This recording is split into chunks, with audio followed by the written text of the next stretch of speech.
NASW social work pioneer, Dr. Bernice Harper, has spent her lifetime breaking barriers.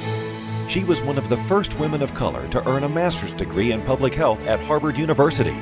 She was the founding president of the Foundation for Hospice in sub-Saharan Africa, and also developed one of the nation's first oncology social work programs. We proudly present Dr. Harper's incredible story. I became a social worker by the way of wanting to be a missionary to Africa at the age of 8. And I think there must have been some carrying genes in my DNA, because I come from a family of 12, and when anyone was ill, I was always there to give them food, medication, change the sheets in pillowcases, and to pull up the cover to keep them warm.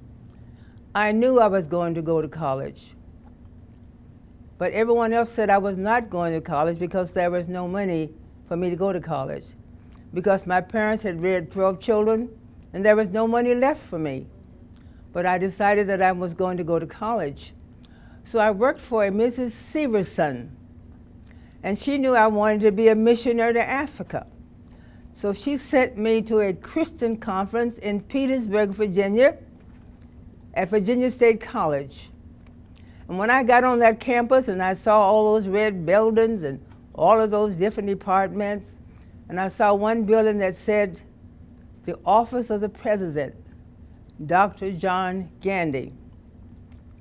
I decided that I really needed to talk with Dr. Gandy because I had a scholarship to Virginia State College but didn't have any money for room and board. So I went into the office of the president, and I was about 14 or 15, and I told the president that I had a scholarship to Virginia State College, but I didn't have any money for room and board. And I wondered if I could live with him and his wife and go to school. He said, oh, that was a wonderful idea, but they had already selected a young man for 4 years. And he said, if the young man does not work out, we will send for you in February. And I did not pray that he did not work out. But there was no way for him to work out because he was an only child and he didn't know anything about cooking and cleaning and running a presidential mansion. So in February they sent for me, and I went to Virginia State College, and I taught him how to clean, and I did the cooking, and we did the work and ran the mansion. And he became a psychiatrist, a psychiatrist, so you know what happened to me. So that is the way I had my beginning to get to college. And then one day I'm Miss Bernice Wright, a student. And next day I'm Miss Bernice Wright, a professor. I became a teacher at the laboratory school. I had my bachelor's degree in education and in psychology. And then one summer I had the opportunity to go to Princeton University to work for a professor and his wife, and they had a sister, and she was a social worker, and she had died. Her name was Beatrice Whitson, B.W. My name was Bernice Wright. They said the luggage was for me, and she had left some money for someone to be a social worker, and they said the money was for me. At that time, segregation was in, and I could not go to any school to get a master's degree in Virginia. So the state of Virginia sent me off to be an out-of-state student. So with the help of the scholarship and with the money from the state of Virginia, I was the first out-of-state student for them to have at the University of Southern California. So from wanting to be a missionary and then becoming a social worker, what other influences made you decide this is the field that I see my career going? I think it was divine intervention. I think I wanted to be a missionary, but I think God had something else planned for me. And that was why these other opportunities were opened up for me. And then when I had a chance to go to the University of Southern California, one of the professors became very interested in me, and she knew that I wanted to be a missionary, so my first school placement was at the Church Federation. And then my second year of placement was at the Los Angeles County General Hospital.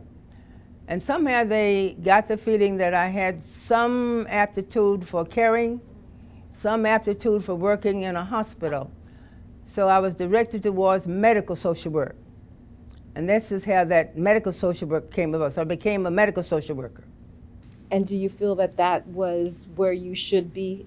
Is that where your heart was? Well, that met my need, but my heart was still in wanting to do something for Africa. So anyway, it was time for us to graduate, and one of the other students had a job promised to her at Children's Hospital in Los Angeles, but she wanted to go to Mexico for the summer, and I wanted to go to the great Johns Hopkins Hospital. I wanted to be a social worker at Johns Hopkins Hospital. I made an application. The director wrote me a letter saying I had excellent credentials, but they hired only one colored social worker at a time, and that position was filled. So then the question was, what am I going to do? And the student who was going to work at Children's Hospital wanted the 3 months off. So the school decided and the hospital decided that I would work at Children's Hospital for 3 months. But it so happened that the student did not come back. So I had a permanent job, and they assured me that even if she had returned, that I was going to have the opportunity to be a medical social worker at the Children's Hospital. They assigned me right out of graduate school to 9 clinics and 2 wards. So somehow I had the organizational structure and the organizational ability to carry on that kind of assignment. I did that for 7 years. So what did you learn from these experiences that were either useful to you or later that might, help guide others with similar objectives? Well, I think the important thing is to know who you are and to take advantage of all opportunities that are presented to you. And I remember when I went to the City of Hope Medical Center. In the meanwhile, I had applied to the Harvard School of Public Health to get a degree in public health, because one of my major professors at the university had said that I was never going to be promoted to be a director of social work, that I had to come in with additional education.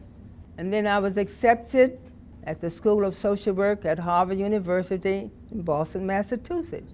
So I talked with the director of social work, and she said, "Oh no, you don't want to go there. If you don't go, I will make you my assistant." And I said, "I do want to go." And then they gave me the leave of absence. And so then I went to Harvard University. Then I came back. And I came back to be her assistant. I think I was back about a month or so when the medical director and the director of the hospital came to me and said, "We would like for you to become director of the admitting office." I said, "I can't do that." And they said, "Why?" And I said, "Well, I had told the director of social work that I would be her assistant. And if you had wanted me to become director of admitting, if you had contacted me while I was at Harvard, I would have had an opportunity to make a decision. And I can't do this because she's held this job open for me for a whole year." And they said, "Oh, it doesn't matter. You'll have a bigger office and you'll be getting more money." And I said, "It does matter." So the director of social work was real pleased and delighted that I had kept my commitment and my promise. Then the other thing was about 6 or 7 months later, she decided she was going to leave the organization. And these 2 men came back again and said they would appoint me as acting director of the social work department. And I decided, and I had learned that if you're invited to be acting director of something, you act only 6 months. You don't get the job in 6 months, and all probabilities you're not going to get the job. So you have to make a decision. Well, the word was going out that it was time, for a decision to be made. And one of the members of the board at the board of directors meeting said that the director of social work had to be Jewish. I said, "Well, I can't do anything about that." So then the next month he went back to the board and begged the board's pardon and said that, and I was Miss Wright then. Miss Wright is doing an excellent job. She's doing well with patients and families, and she's administering the department. So then I was appointed Director of Social Work on June 1st. So what obstacles did you encounter, and especially as a woman and as an African American woman?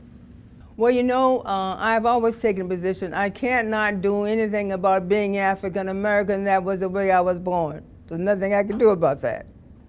So I assumed the position that I will do the best I can with the characteristics and the abilities that I have. And I've never let the issue of race or culture be a stumbling block for me, because the world is out there and you have to go for it. And I can't do anything about being black. So what were some of your most satisfying experiences? I've had a lot of satisfying experiences. I think the one that we talked about earlier about the Revolutionary Clinic card at Children's Hospital, the work at the City of Hope. I remember one experience that was very satisfying.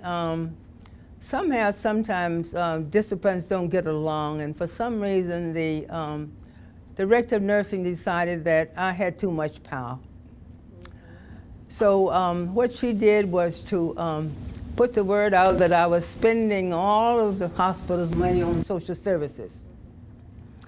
And by that time, I just had a budget of $150,000, so I couldn't have been spending all of the money, but the word was that I was spending all of the money on social services. So I took 200 cases, and the children came to the hospital from throughout the world. I documented where they came from, what the diagnosis was, what the family members needed in terms of food, clothing, and housing, and medical care.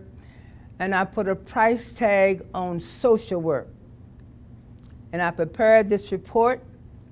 I went to the medical director and told him I wanted to take this report to the board of directors, because the word was out, the director was saying I was spending all of the money on social work.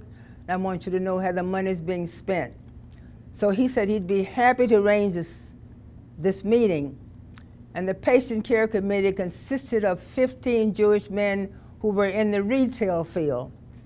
So I did my charts and my graphs, and the overhead projector, and went down to Los Angeles where the headquarters were. And I made this presentation. And the members of the committee became very emotional, and they said, Ms. Wright didn't have enough money to start with. Increase her budget by $20,000 immediately, not tomorrow, immediately. So before I could get back to the medical center, the word was out that I had gone down to the board of directors and had gotten $20,000. So that sort of took care of that documentation, knowing, you know, what you need to put together to make a presentation. I knew that one case was not the thing I needed to do at that time. I had to have data. So how has the field of social work and the political, social, and economic climate changed during the course of your career? Well, you know, I started out at the time politically. It was President Roosevelt and President Truman, and then President Eisenhower. So that gives you some picture of the political climate. And you know, it wasn't, a number of years there had been the Depression. So the economic picture was still developing and bleak and changing. And it was in the 30s and 40s and 50s, and segregation was still in, and we didn't have the civil rights legislation. So it was under that kind of regime that I grew up in terms of the beginning years of social work. Dr. Harper, what do you think are the issues social work should be addressing today? What should they be doing? First of all, I think that social workers should always address basic human needs. Today, we're living in a very difficult society. But I think today we need to think about what I like to call, and others have called, the therapeutic community. We're going to have social workers who are going to have to address poverty, hunger, immigration, institutional racism, and a wide variety of other activities. because the times have changed.